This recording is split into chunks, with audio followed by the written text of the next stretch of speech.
What would you do if you were out in the dark of the woods at night and heard this blood-curdling scream?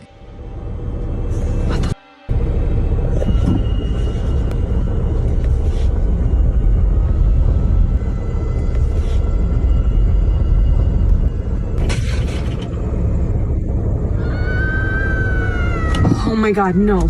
That.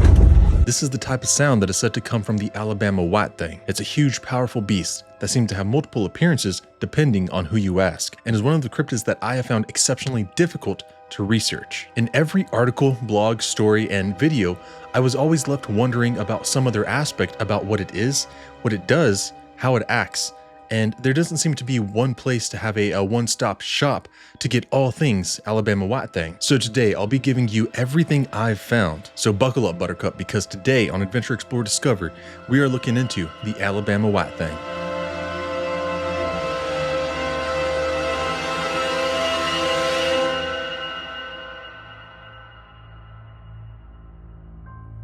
Before we get into the video, I first want to preface it with this information. There's a second name for this cryptid depending on who you ask. The Alabama White Thang is also said to be called the Alabama Slaw Thang. They're both described as being similar in appearance and mostly similar in behavior, whereas the Alabama Slaw Thang only comes around in times related to the death of an individual. The White Thang doesn't necessarily have a pattern of what it does. Also, the Slaw Thang is also said to be around the height of an average man, but the White Thang is much larger. I'd like to say that it's possible that these two could be one and the same and that the Slaw Thang is just a juvenile of the White Thang, but you let me know what you think down in the comments. And I would do a whole video just on the Slaw Thang, but the sad part is that essentially everything I just told you about it is all that's known. That, along with it being in Cortland, Alabama, whereas the White Thang seems to be seen in a triangle type of area in between Morgan, Etowah, and Jefferson.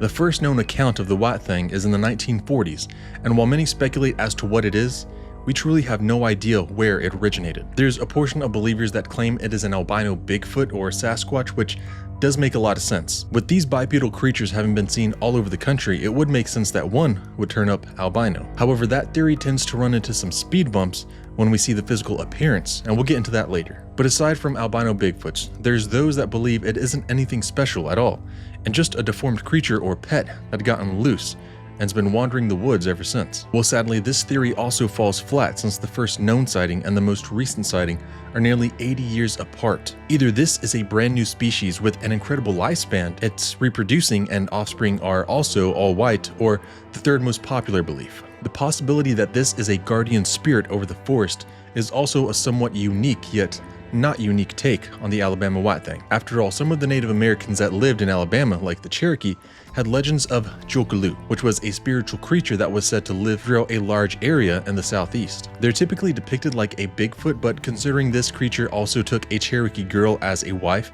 and even managed to procreate, there's no telling what they truly are.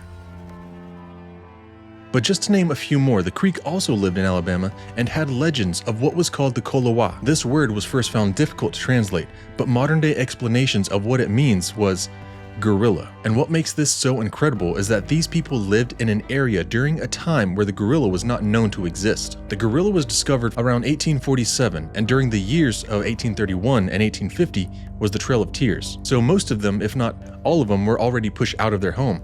And I doubt as they were walking along, they had conversations with their aggressors like, "So you read that section in the paper talking about us discovering gorillas?" And to even hammer this point in even more, North America is not known to have any primates. There are none that are known to have ever lived here, but that's assuming you're not a Bigfoot believer or a White Thang believer. There's various other groups that have legends about creatures that look like Bigfoot or are just known as giants, but what it really comes down to is just speculation. The origin of the White Thang is still up for discovery and debate, kind of like its appearance. The most famous, and for me personally, the coolest depiction of the White Thang is, well, it's basically Battle Beast from Invincible, a bipedal, furry beast with the face of a lion, but also with big, bright red eyes that reflect light in the dark. This version, along with the others, is known to make a loud screech or scream akin to a woman that's in pain. But it isn't the only thing known to make this noise, but we'll get into that in a second. The next version is a bit odd. It takes on the appearance of an all-white kangaroo with the head of a lion. This one is said to be much shorter than the previous version, but still quite menacing to be honest. Now before I get to the third version, I also want to mention that there are slight variations. Sometimes it has a very long snout, sometimes it has a very short snout. Sometimes it has a tail, while other times it has no tail at all, and even other times it's got a tail but it's just very short. In fact, there was one source I found that states it only has 3 fingers per hand. So as you can see, there's no telling what this creature is, or if these are all slight variations of the same creature, or perhaps different creatures altogether. Regardless, if you have ever encountered the White Thang, let me know down in the comments and what it looked like to you. I feel as though it is incredibly important that we destigmatize odd encounters in the woods since we truly have no idea what's out there. Lastly, the Alabama White Thang is said to be able to shift its form. Sometimes it may be a large white cat, others a large white deer, but all of the time it's all white. All white, all white, all white. I think it's because of this last one that most non-believers say that the White Thang is just a case of mistaken identity. They believe it's actually an albino cat or even an albino deer. They sum it up to just some folks in the woods seeing things that don't exist and just saw something else. But if that's the case, what is it people are hearing out in the woods?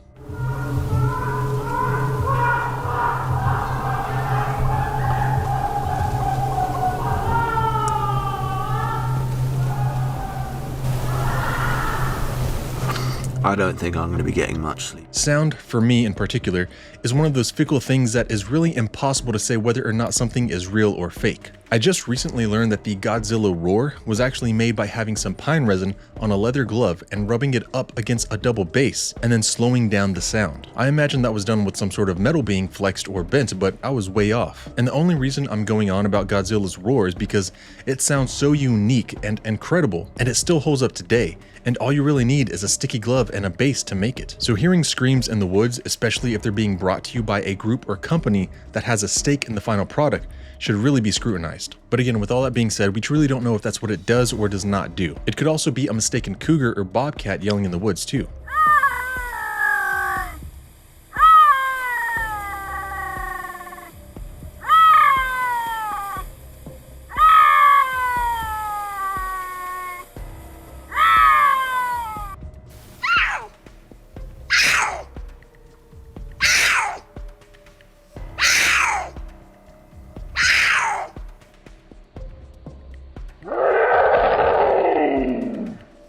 If the White Thang truly does make these noises, then it would honestly make a lot of sense, because it's known to have the face of a lion, which as we all know is just a big cat. And what are the other animals that are known to make these types of noises? Bobcats and cougars. And aside from the noises it makes and its appearance, the White Thang seems to behave similar to a gorilla. It prefers to be left alone but charges if it feels threatened. These are just based on the encounter stories I've heard, and while they don't go too into detail, I'll be going over a few later on. It's capable of walking on 2 legs like a gorilla, but moves much faster while on all 4s, which leads me to believe that it's a true quadruped like a gorilla. There's accounts of it being anywhere between 7 to 9 feet tall, but also people that have seen a White Thang that's between 2 to 4 feet tall as well. This could be a juvenile White Thang or perhaps something else entirely. So let's try to sum up the appearance of the White Thang. It's anywhere between 7 to 9 feet tall as an adult. Seems to be reproducing if these smaller White Thangs are actually the same creature. Then there seems to be a bit of a population. They have lion-like faces and are bipedal. Some believe they're shapeshifters though, so this version is just an overall mystery. It's known to screech or scream like a woman in immense pain and really just wants to be left alone. And let's just paint this whole thing like this. If we were in Africa and I was giving you all of these details minus the 3 fingers, the white fur, and the odd screams, it really just sounds like I'm talking about a gorilla. And if you remember what I said earlier, the Creek lived in Alabama. The Creek said there was a creature called the Kolowa, and the word Kolowa has been translated to mean gorilla. So does that mean that this whole thing is the misidentification of an albino gorilla? No, I highly doubt that, because unlike actual gorillas, the White Thang is between 7 to 9 feet tall. It supposedly screams like a woman, and I don't know if you've noticed this, but gorillas will let people walk right up to them.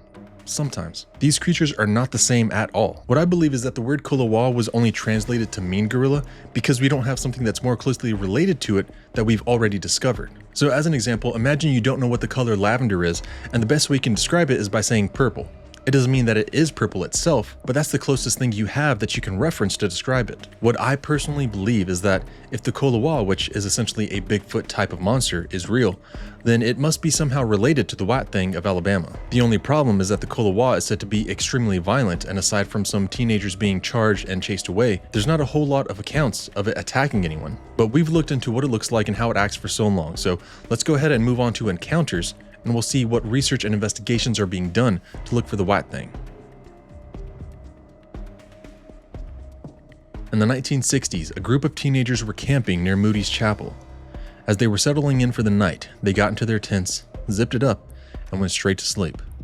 But as they lied there, at their most vulnerable moment, they were all awoken to the sound of something outside their tent. As they unzipped it and made their way outside, they were all met with some large bipedal white creature with glowing red eyes. It screamed at them, howling like a woman in pain, and they all took off running as it charged them. Ultimately, the creature never attacked them or even harmed them. And I have a feeling that if the White Thang really wanted to catch the kids, it could have easily done so. And while this was said to have happened in the 1960s, there's been more recent occurrences as well. There's actually been hikers and hunters in the Wheeler Wildlife Refuge that have come forward to say they found enormous human-like footprints in the mud, and we're even hearing eerie cries echoing through the swamps. Cries that sound like pain, like a woman in pain. The next three, I want to read them directly from the source so you get the full information that I was given. I'll leave a link to it down in the description though, because it actually has a lot of interesting stuff in it. This comes from Madison Jordan and was posted on June 12th, 2019. My own personal involvement in the White Thang is rooted in 3 stories. All 3 are impossible to verify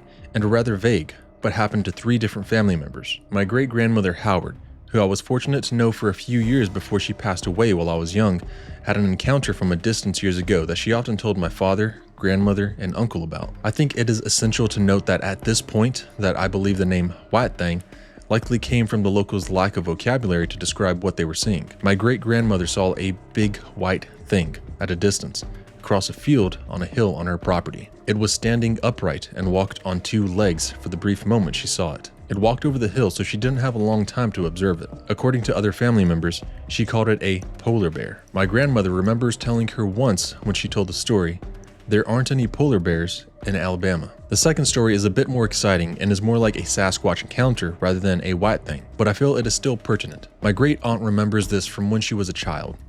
She was at a friend's house and her friend's little sister and friend were playing outside and were out at dusk, almost dark, and trying to get home before nightfall. The 2 younger girls rushed inside and were pale as sheets. My great aunt saw the fear in their faces. This is what they said happened. They were heading home before nightfall and were in sight of the illuminated porch light of the house. They had a feeling that something was behind them, and they looked back. Behind them, barely visible in the twilight, was a big man watching them. They were a little spooked and started walking faster.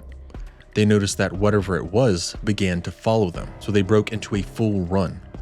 They noticed that the creature specifically had long arms with hands that hung past the knees. And this is what tipped them off that it wasn't just a big man. The girls got to the porch light's glow and the creature stood outside of the light's reach as if it didn't like the light. Then it turned and walked away. The only details they could make out was that it appeared to be covered in dark hair and had long arms. At this point, they went inside, terrified, and related this story to those present, including my great aunt. Story number 3 is the closest I ever was to the actual witness, as my uncle's second wife told me this story directly, and she herself was the witness. According to her, she was driving at night with her ex-husband when they saw what appeared to be a dead or wounded sheepdog on the side of the road. It was a long-haired white pile of fluff that was reasonably large. She got out of the vehicle intending to help the poor dog if it was still alive. She rolled part of it over, and rather than a paw as she expected to see, there was a pink-skinned hand.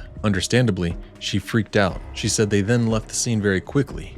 They returned to the same spot at some point in the near future and there was nothing there. She was sure that she saw an albino baby Bigfoot and that the mama picked it up and carried it away. And these aren't even all of the encounter stories that I came across. There must be thousands upon thousands of people that have encountered the White Thang but have either had their story forgotten or never told, so I'm going to start to do something new, at least I'm going to try to. If you've had an encounter with a creature of folklore and want your story told, please send me your story in the fullest details possible at my email. I'll read through them to make sure only those that have a serious encounter are talked about, so you don't have to worry about anyone being made fun of, and I'll also be reading them on my channel. This isn't just about Bigfoot or the White Thang either. If you've seen little people, odd flying dinosaur-like creatures, or anything at all out of the norm, please send me an email, and if you'd like to remain anonymous, just let me know and I'll keep it all under wraps. I'd really like to hear from more of you that have had strange encounters. I know there's a lot of you out there that may have seen something unusual and feel as though you have no one that you can talk to and no one that you can trust with your story, but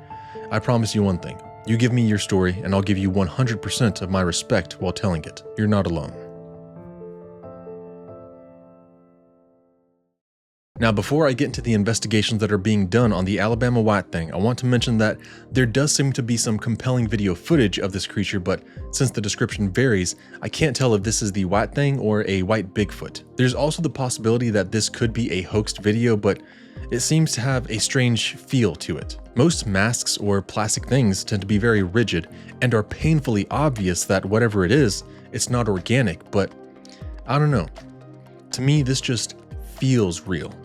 But aside from that, I haven't looked into the footage that much. With hit shows like Monster Quest, Destination Truth, which I really wish they would bring back, and even YouTube channels like Groovy Gavin, which is honestly one of my favorite YouTubers nowadays, there's basically nothing being done about the Alabama White Thang, and that's just so odd to me. You have a search area that's incredibly small, sightings that seem to occur to a point at which it's practically dependable or even guaranteed that you'll run into it, and yet there's no real hard investigations being done about the White Thang. Now, I'm sure that there are some people out there looking for it on their own, but as far as having a crack team like they do at Skinwalker Ranch, or having a seasoned traveler like Josh Gates going out and looking for this thing, there's nothing really being done. And I wish that I could be the one to go out and actually look for it, but sadly, that costs more money than I have right now. This is definitely on my list of creatures I'd love to go out and research and look for, especially since it's basically next door. And finally, we come to the interesting video that you may or may not have come across already. It's not new by any means, but it's something that I've seen multiple times, and every time I see it, I can't help but feel like this is real. Maybe it's not, in which place I got, but here it is.